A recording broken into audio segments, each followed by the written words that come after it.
হে everyone, কেমন আছো তোমরা? আশা করি তোমরা সকলে খুব ভালো আছো।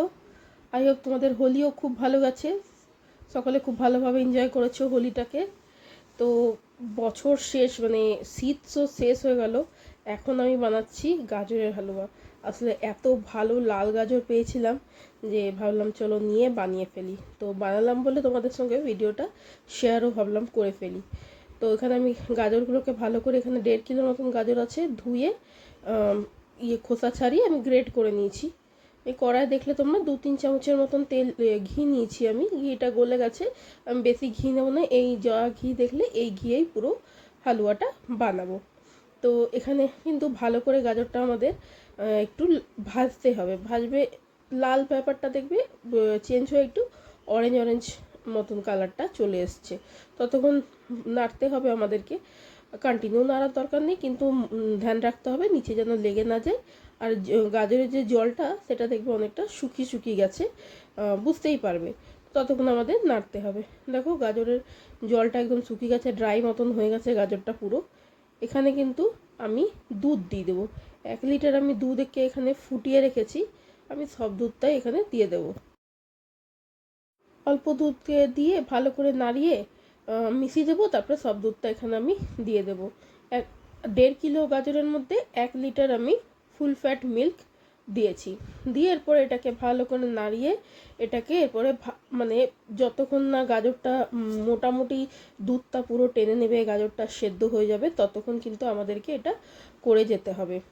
মাঝে মধ্যে নাড়াতে হবে, ধ্যান রাখতে হবে তলায় যেন লেগে না যায়।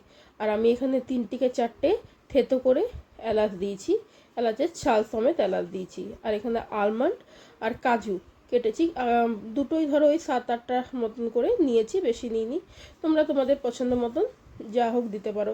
আমি এত আগে দিয়ে দিচ্ছি এর জন্য যে ওগুলো একটু নরমও হয়ে যাবে, আর সাথে যখন গাজরের সাথে মুখে পড়বে খেতে ভালো লাগবে। তোমরা চাইলে উপর থেকেও দিতে পারো, সমস্যা নেই। তো দেখো আস্তে আস্তে দুধটা কিন্তু মোটা হচ্ছে, আর গাজরটাও কিন্তু সেদ্ধ হয়ে যাচ্ছে আস্তে আস্তে। আর এই সাইডে যে শর্টটা লেগে যাচ্ছে, শর্টটাকেও কিন্তু আমি ভালো করে কাচিয়ে কাচিয়ে দেব।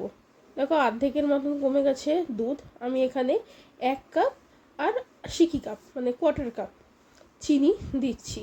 তোমরা একটু কম দিতেও পারো, এটাতে ভালো মিষ্টি হয়ে গেছিলো। তোমরা যদি একটু কম মিষ্টি খেতে পছন্দ করো তো দিতে পারো। আমি একদম শীতের মানে শেষ গরমের শুরুতে বানাচ্ছি, যার জন্য আমি একদম ভালো করে বানাচ্ছি। এরপরে তো আর লাল গাজর পাওয়া যাবে না, কমলা গাজরটা আসে, আবার সেই শীতেই বানাবো, তাই জন্য আমি ভাবলাম যখন বানাচ্ছি একেবারে প্রপারভাবে ভালোভাবে বানাই।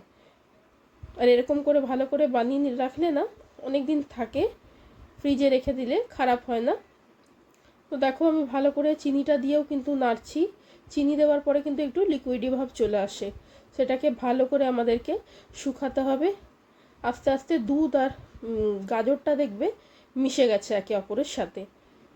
এই এমনি যখন স্টেজ চলে আসবে তখন আমি এখানে 1 কাপ গুঁড়ো দুধ, মানে আমুল দুধ দিয়েছি। তোমরা চাইলে খোয়া দিতে পারো, বা কিছু না দিলেও অসুবিধা নেই। আমি দিয়েছি একটুখানি, মানে মুখে পড়লে না দানা, হালুয়াটা খাবে তখন মুখে দেখবে যখন পরে খোয়া খোয়া ফিল আসে আমুল দুধটা দিলে।